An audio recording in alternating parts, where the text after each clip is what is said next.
안녕하세요. 오늘은 기존 재개발 방식으로는 사업 추진이 어려웠던 오래된 빌라촌이 어떻게 대규모 아파트 단지로 바뀔 수 있는지 알아보겠습니다. 최근 서울의 역세권과 간선도로, 주변 노후 빌라촌에서 새로운 개발 방식이 주목받고 있습니다. 바로 민간도심복합 개발입니다. 그동안 오래된 빌라가 밀집한 지역은 주민들의 개발 요구가 있어도 실제 사업으로 이어지기가 쉽지 않았습니다. 건물이 오래됐다고 해서 무조건 재개발이 가능한 것은 아니기 때문입니다. 재개발을 추진하려면 건축물 노후도와 도로 조건, 구역 형태, 주민 동의율 등 여러 기준을 충족해야 합니다. 특히 오래된 빌라 사이에 비교적 새로 지은 빌라가 섞여 있으면 노후도 기준을 충족하기 어려울 수 있습니다. 토지와 건물의 소유자가 많으면 이해관계를 조정하는 것도 쉽지 않습니다. 소규모 정비 사업으로 나누어 개발할 수도 있지만 사업구역이 작으면 일반 분양 물량이 충분히 나오지 않습니다. 일반 분양 물량이 적어지면 조합원이나 토지주가 부담해야 할 추가 분담금이 커질 가능성이 있습니다.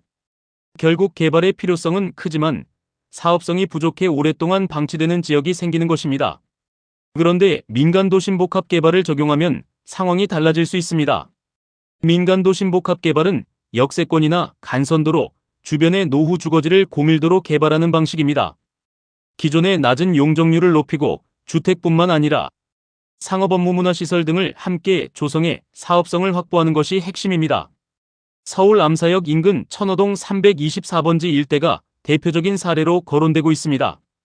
이 지역은 도로에 접한 주택이 많아 기존 재개발 요건을 맞추기가 어려웠습니다.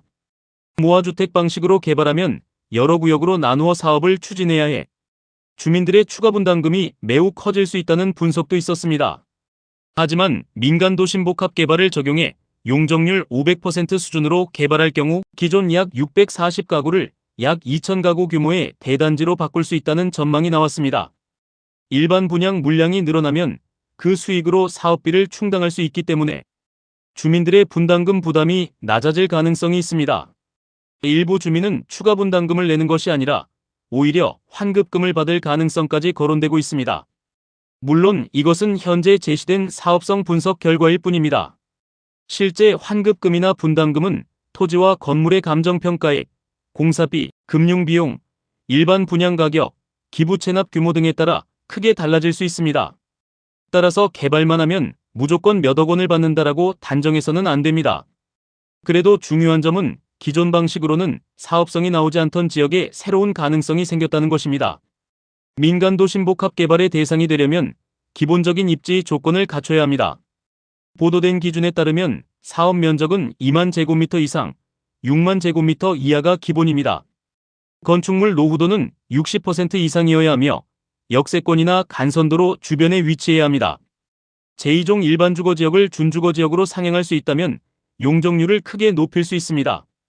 조건에 따라 법적 상한의 1.4배까지 적용해 최대 700%의 용적률이 가능하다는 설명입니다. 쉽게 말하면 같은 크기의 땅에 기존보다 훨씬 많은 주택과 시설을 지을 수 있다는 뜻입니다.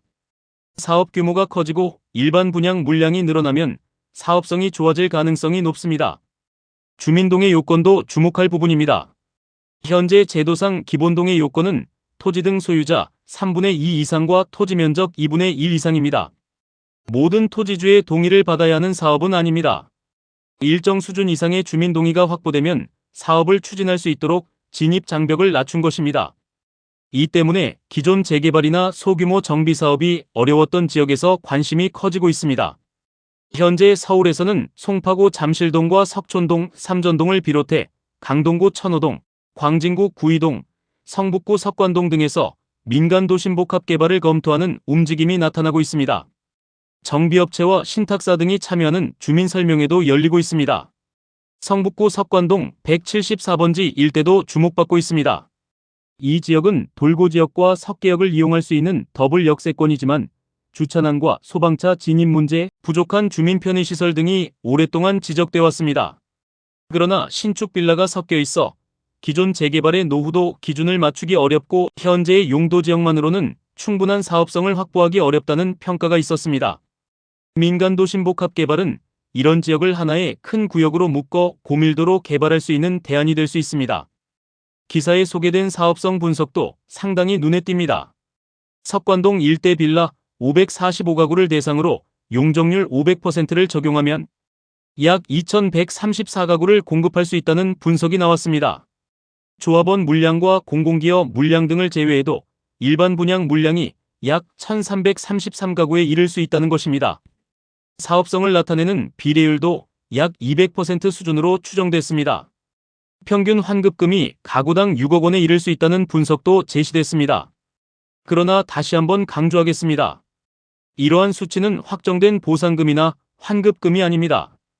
특정 사업자의 가정과 예상치를 바탕으로 계산한 사업성 분석입니다. 사업구역이 실제로 지정되고 인허가를 거쳐 공사비와 분양가가 결정돼야 현실적인 금액을 알 수 있습니다.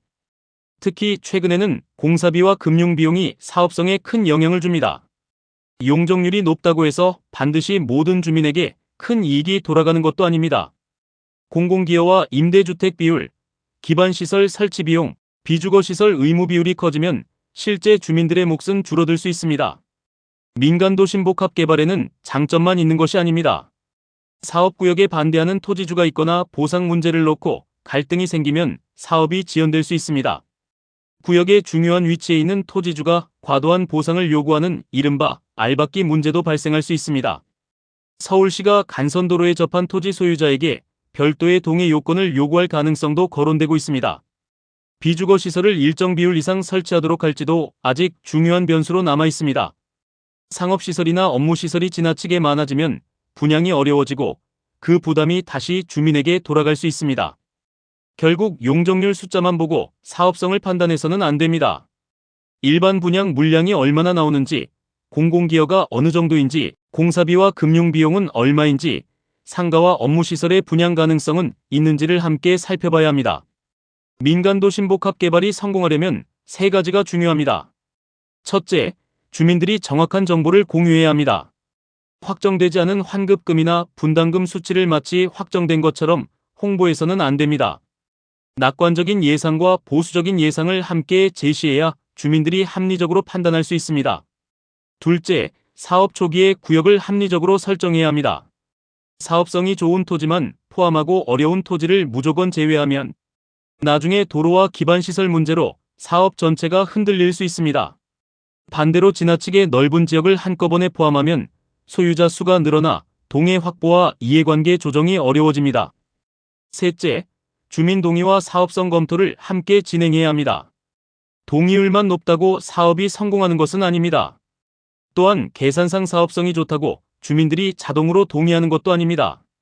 주민들이 부담할 금액과 받을 권리, 사업기간과 위험 요인을 쉬운 말로 설명해야 합니다. 이번 민간도심복합 개발이 주목받는 이유는 분명합니다. 기존 재개발 제도로는 개발하기 어려웠던 역세권 노후 빌라촌에 새로운 길을 열어줄 수 있기 때문입니다.